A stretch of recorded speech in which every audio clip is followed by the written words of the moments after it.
This is macOS Ken. Concern inside Apple over child protection plans, updates on updates, and Tom Hanks versus the apocalypse.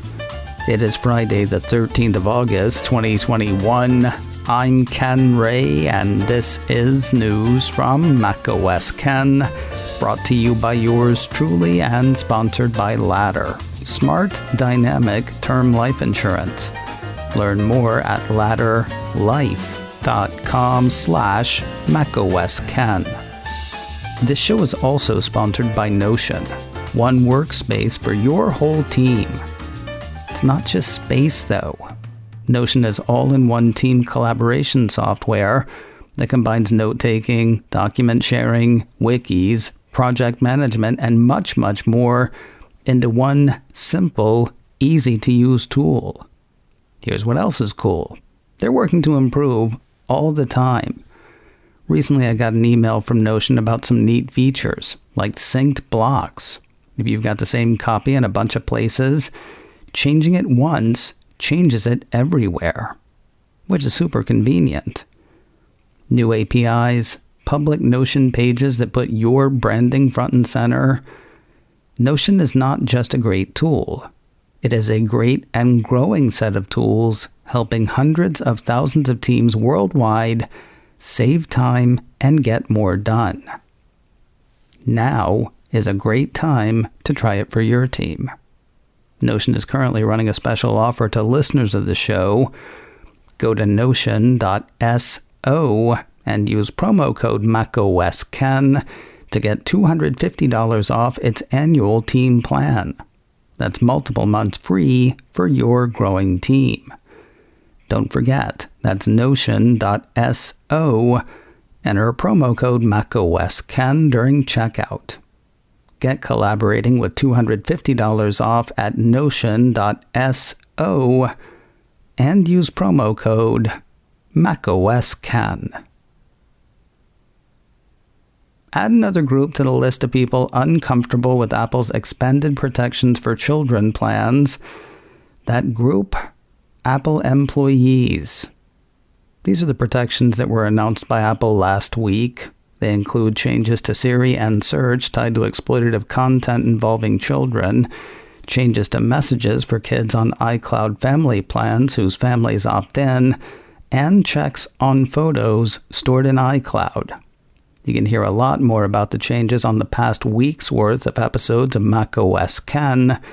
I also folded most of that information into this week's episode of the Checklist by Secure Mac. You're looking for Checklist 242, Expanded Protections, and Pushback.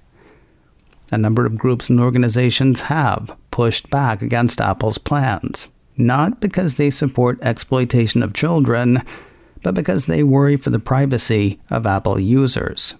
Among the groups, the Electronic Frontier Foundation, many groups that have signed an open letter against the plans, and, as I say, at least some people who work for Apple.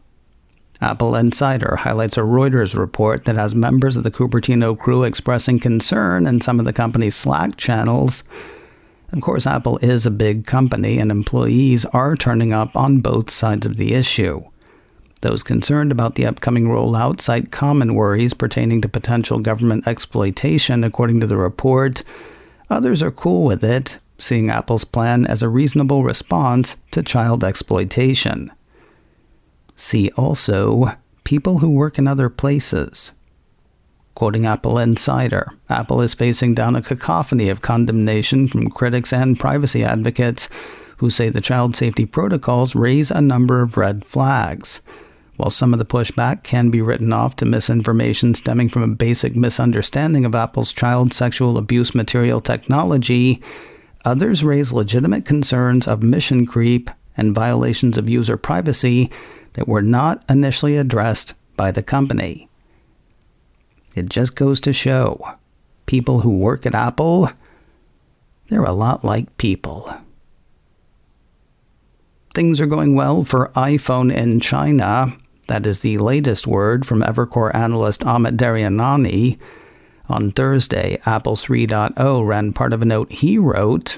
According to that, sales of smartphones from outside of China So basically, iPhone sales were up over 78% for the month of July versus the same month a year earlier.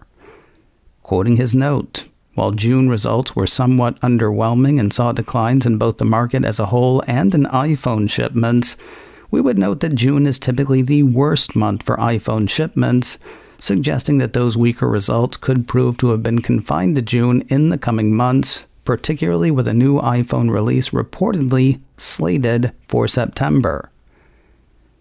That was one sentence. To add Rock's way of thinking, September looks good for iPhone in China for a couple of reasons. First, there is the anticipated product refresh, and second, Apple gets an easy compare. Quoting the note again, comps for the September quarter are easier this year than normal, as last year's iPhone release was delayed until the end of October. The note concludes, the month of July appears to mark a reversal from last month's results where Apple underperformed the market, and we expect strength ahead for the September quarter. Mr. Daryanani has an outperform rating on Apple shares. His price target on the shares is $180. More updates around updates today. The Mac Observer says Apple has seeded the 4th beta of macOS Monterey to the public testing program. Folks in that know what to do. Folks who aren't in the program but would like to be can find out more and sign up at beta.apple.com. Perhaps because it is such a visual change, I saw a number of stories about new icons for iWork in the latest Monterey beta. One from my download blog was kind of amusing, actually. They say the images they posted are small because of where they were discovered and what they will be used for. The piece goes on to say these app icons are what will be shown when sharing in other apps like iMessage. It's interesting that Apple still hasn't decided to give these app icons a universal look across macOS and iOS yet, instead opting to still make them different from one another. Maybe that's just part of the whole, we're not combining iOS and macOS, and really leaning into the idea. So says iDownload blog. As for what they look like, I don't know, they're different. A little more detail, a little more colorful. You'll see them when Monterey hits, or when we hit Monterey, later this year. The work in progress that is the HomePod line has taken another step forward.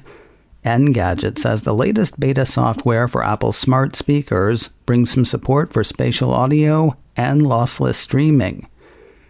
Or brings support for some, maybe. Not all beta users will see the toggles, according to the report. If you're running the latest iOS 15 and HomePod betas, Engadget says, you can check whether they're active by accessing the Home Options menu in the Home app, tapping your profile, then Menu, and Apple Music. More news in a moment, but first a word from Ladder. Smart, dynamic term life insurance. Life insurance is not the most fun thing in the world. Talking over money and mortality with some stranger who may have your best interest at heart, or may have their commission at heart. Then there are the forms. Then there are the medical exams. It's just ick. There is a better way with Ladder. That's because everything is handled online. With Ladder, you can get fast, affordable term life insurance without leaving your home. It's all online when you apply for $3 million or less in coverage. And it really couldn't be simpler. Going through the initial screening took me less time than you'll spend listening to this show. If you're between the ages of 20 and 60, need coverage, and want a team with a company that's redeeming life insurance, choose Ladder. Go to ladderlife.com/macOSKen today to see if you're instantly approved. That's LADDER, ladderlife.com/macOSKen, ladderlife.com/ macOS can. Spain is adding Apple Wallet support to its COVID-19 docs. 9to5Mac says the EU's adoption of digital certificates for COVID status makes that an easier thing for the country to do. According to the report, the COVID-19 digital certificate is a document that lets EU citizens travel between the countries, showing that they've been vaccinated against COVID-19, have recovered from the disease, or have a negative test in the past 48 to 72 hours. And Spain would like to see its citizens adopt the tech. The report has the country's Minister of Health indicating that if citizens don't have the EU digital COVID certificate, they can travel, but the process to allow them in another country is slower, and additional measures, such as quarantine, can be requested. Another one of those not Apple stories that could be an Apple story soon. Bloomberg says Facebook has pushed back the whole back to the office thing until 2022 in the States. A statement from Facebook spokesperson Tracy Clayton is quoted in the piece, saying, "Given the recent health data showing rising COVID cases based on the Delta variant, our teams in the U.S. will not be required to go back to the office until January 2022. We expect this to be the case for some countries outside of the U.S. as well. We continue to monitor the situation and work with experts to ensure our return to office plans prioritize everyone's safety." A big movie for Apple TV Plus got a release date on Thursday. Mac rumors had the Cupertino streamer letting people in on release plans for the Tom Hanks, Caleb Landry Jones starrer, Finch. The film is about a roboticist named Finch, played by Hanks, who builds a robot, voiced by Jones, to look after his dog Goodyear after Finch dies. The story doesn't say who plays Goodyear, though I'm willing to bet he is a good boy. Yes, he is. He is such a good boy. Set in the future, you'll be surprised to find that Earth has suffered some sort of cataclysm, making Finch one of a relatively small number of people left on the planet. I'm kidding about the surprise part. For all mankind, sea, foundation. For a company that dazzles and delights with its futuristic products, its stories of tomorrow tend to skew bleak. Then again, this one's got Tom Hanks, a robot, and a dog. You gotta figure at least parts of it are gonna be feel good. Think Seeking a Friend for the End of the World, but with America's dad. Mac Rumor says the film is expected to be an awards season contender. Those used to come out at Christmas, but the world's a different place these days. Finch will enter Apple Stream on Friday, the 5th of November. And finally today, it looks like we might need a new nickname for Eddy Q. Years ago, when he was head of iTunes, I called him Eddy the Tunes Q. When his emphasis changed to encompass more, iTunes and other products, the tunes seemed too small. So he became Eddy the Stuff Q. Now a piece from 9to5Mac says Q's title has changed, as has his description on Apple's leadership page. Until this week, he was Senior VP of Internet Software and Services. Now he's Senior VP of Services. Apple has also made tweaks to Q's job description, according to the report, to emphasize his focus on things like Apple Music and Apple TV Plus, rather than older platforms such as iTunes. According to his new description, Eddy oversees the full range of Apple services, including Apple Music, Apple News, Apple Podcasts, the Apple TV app, and Apple TV Plus, as well as Apple Pay, Apple Card, Maps, Search Ads, Apple's iCloud services, and Apple's productivity and creativity apps.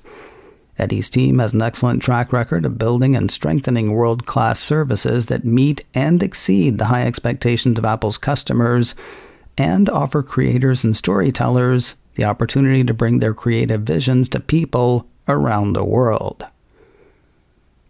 I'm thinking Eddy the Butler. You know, a life in service. I am open to other ideas, though. If you have any, send them my way. info@macosken.com. Let's rename Eddy the blank Q. info@macosken.com.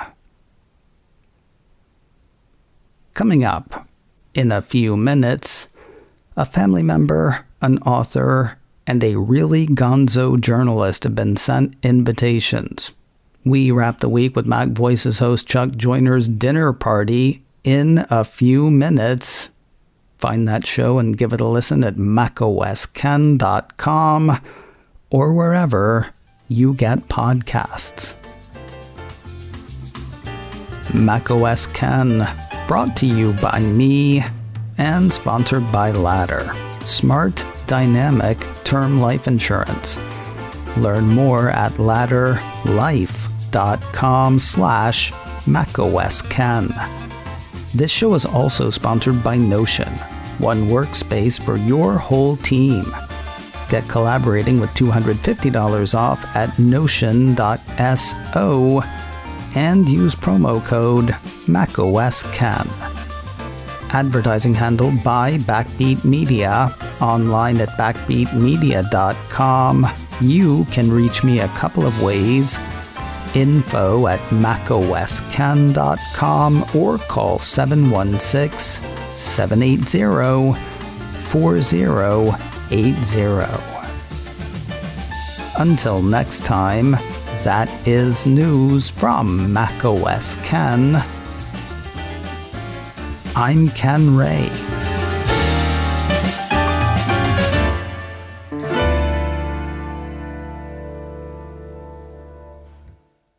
Ciao.